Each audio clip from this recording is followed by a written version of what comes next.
Hello, and welcome to the Edifice of Trust podcast.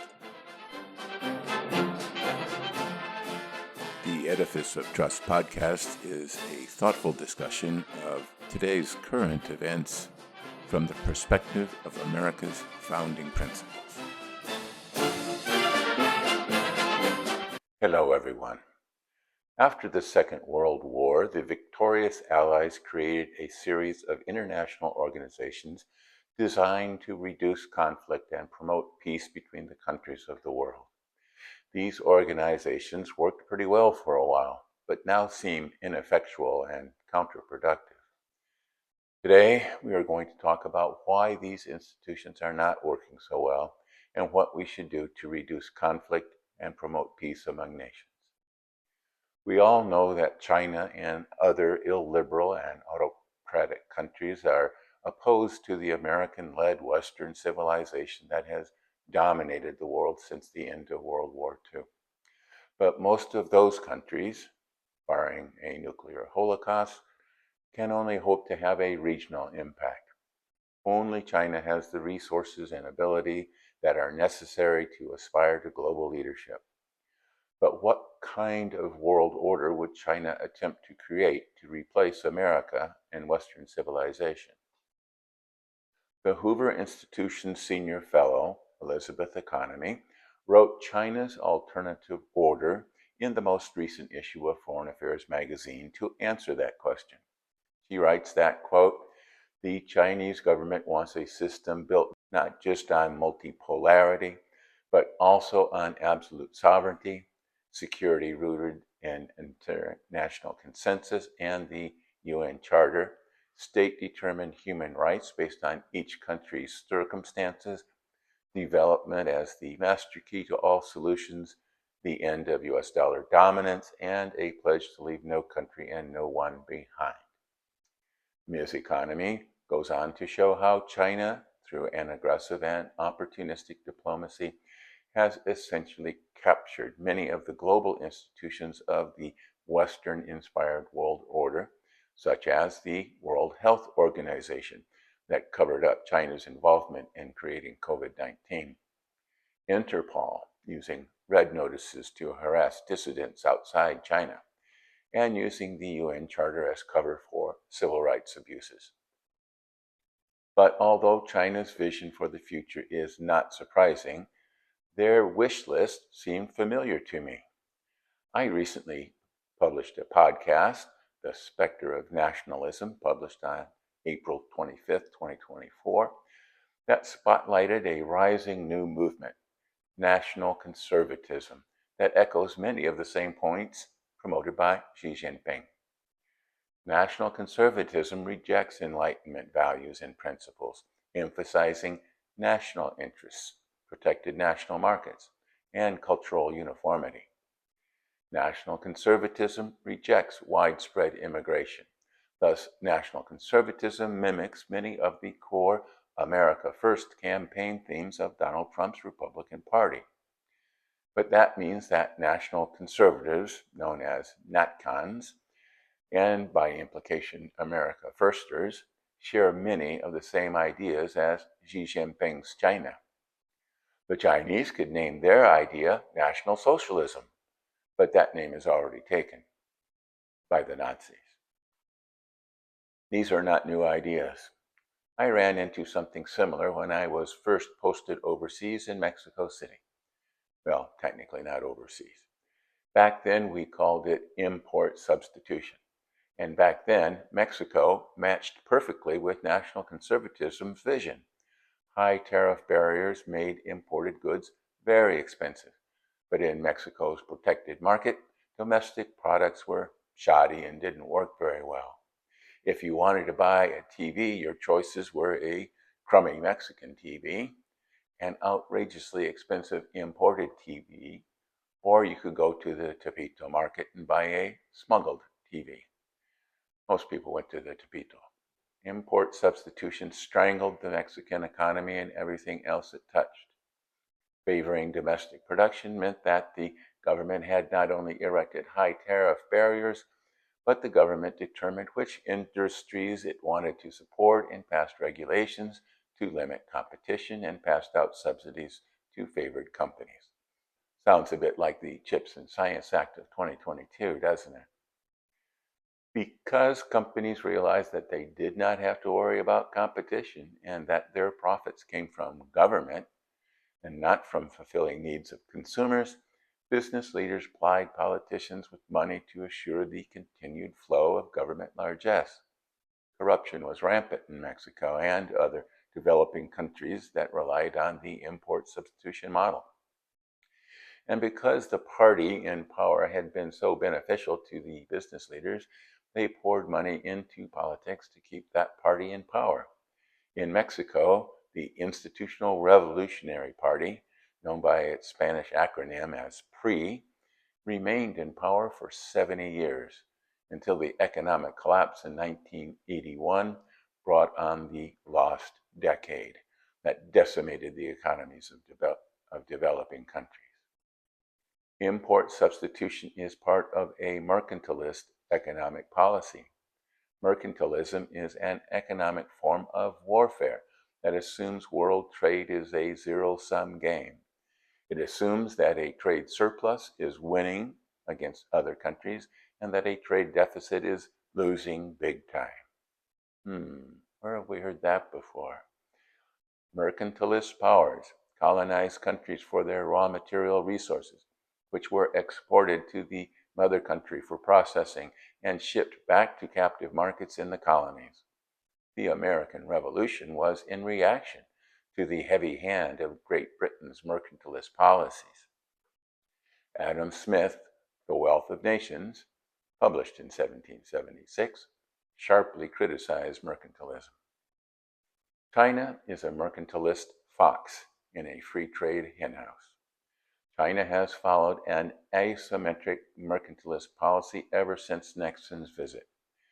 China's mercantilist policy has been very successful, raising an extremely poor agricultural country into an industrial powerhouse. The American-led rules-based world order and the free trade policies it endorses is based among trust among the market participants. The U.S. and the West condoned China's predatory mercantilism, perhaps believing that letting them join the World Trade Organization would help them see the benefits of playing by the rules. It didn't. Free trade is great, but it is not without its problems, especially if some countries are allowed to flaunt the rules. Efficient production is also fragile production, as we found out during the COVID pandemic. And in a dangerous world, we need secure supply lines. Western principles and free market economics made the entire world a safer, more prosperous place in which to live. Right now, in the 21st century, it seems that those Western principles and free market economics have gotten off track. But reversion to the great power politics as proposed by Xi, Putin, and others, a world order that led us into 2 world wars and killed hundreds of millions of people, is not the way to solve our current problems.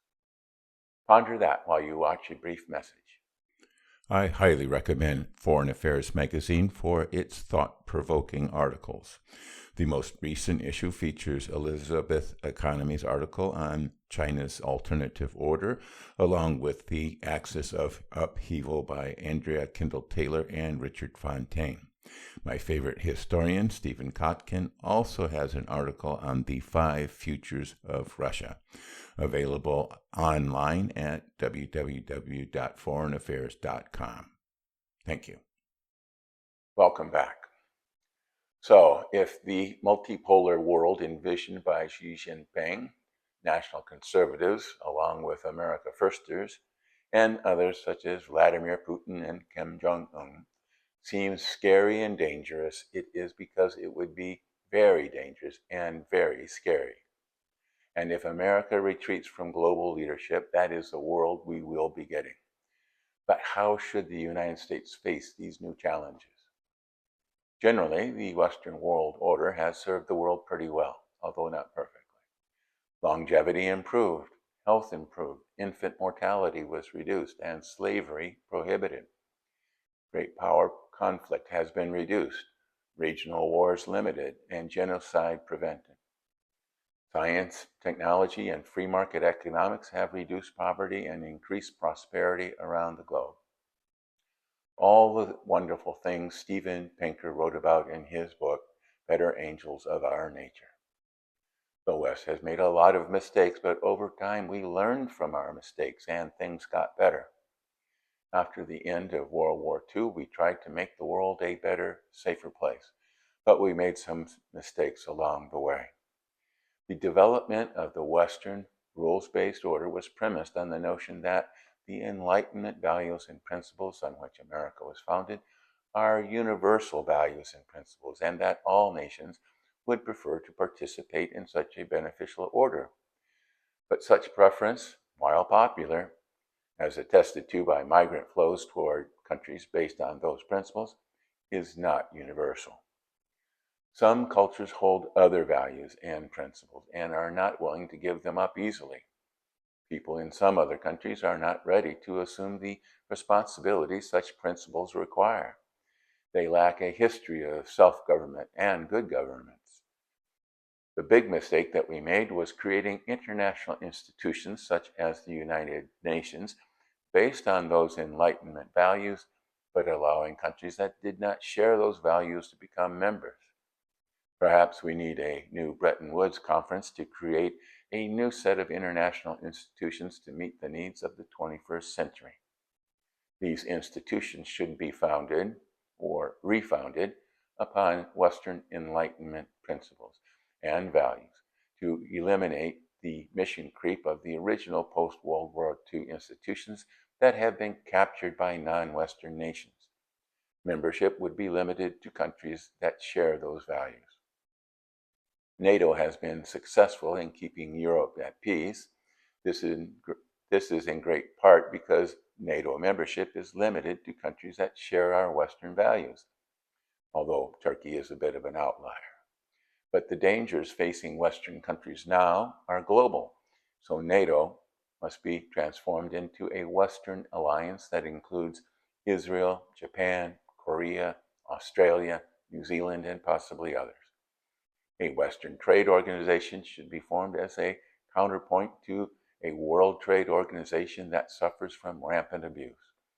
In the current global environment, we need to replace efficient trade relations with resilient trade relations that include friendshoring, secure supply lines, and limitations on sales of strategic materials. I am not recommending a military confrontation or trade war with the rest of the world. But we do need international institutions that are committed to our shared Western values while maintaining good relations with other countries around the world. The combined militaries and economies of this grand Western alliance would be the strongest in the world and would provide peace and prosperity to our people. People around the world will want to immigrate to such peaceful and prosperous countries, but immigration should be limited to only those people who share our values. Currently, people that do not share our values are allowed to become citizens of the United States by swearing an alternative oath of allegiance. No more. Other countries would see the benefits that our values provide and would want to associate with the Western Alliance. Fear of Russia or China is not sufficient to join the Western Alliance. But we can create a list of requirements that countries must achieve in order to become qualified for favorable treatment, similar to the process to qualify for a Millennium Challenge grant. Countries that do not share our values would still have access to our markets, but subject to some restrictions and possibly tariffs. A Western-oriented trade organization could evaluate and place restrictions on countries that employ slave labor, sell cheaply to bankrupt competitors, known as dumping, or import technology for military purposes. Aggression against alliance members would not be tolerated, and international trade routes would be kept open for all countries. The poet Robert Frost said, quote, "Good fences make good neighbors," unquote. He was right. People need to know where the boundaries are. The current international order has muddled all the boundaries, which makes confrontation and conflict inevitable. Including non-Western countries in Western institutions does not make those countries more Western, but does make those institutions ineffectual or counterproductive. It is time to remake the international order based on America's founding principles, and that will require America to shoulder the burdens of leadership. But the alternative is unacceptable. Thanks for watching.